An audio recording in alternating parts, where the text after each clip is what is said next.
சம்பளம் வழங்கப்படாமைக்கு எதிர்ப்பு தெரிவித்து வாழைச்சேனை கடதாசி ஆலை ஊழியர்கள் தொடர்ந்தும் ஆர்ப்பாட்டத்தில் ஈடுபட்டுள்ளனர்.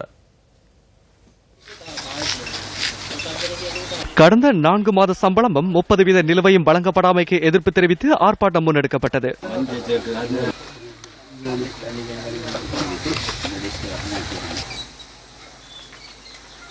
ஆர்ப்பாட்டத்தில் ஈடுபட்ட 7 ஊழியர்கள் கடதாசி ஆலையின் கூரை மீது ஏறி ஆர்ப்பாட்டத்தில் ஈடுபட்டனர்.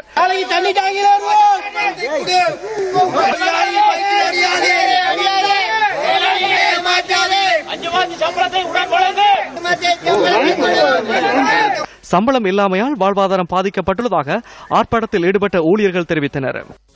கடதாசி ஆலை ஊழியர்களின் போராட்டம் இன்று வரை 12 நாட்களாக இடம்பெற்றுக் கொண்டிருக்கின்றது. எந்தவிதமான தீர்க்கமான முடிவினையும் எமக்கு இதுவரை கிடைக்கப்படவில்லை.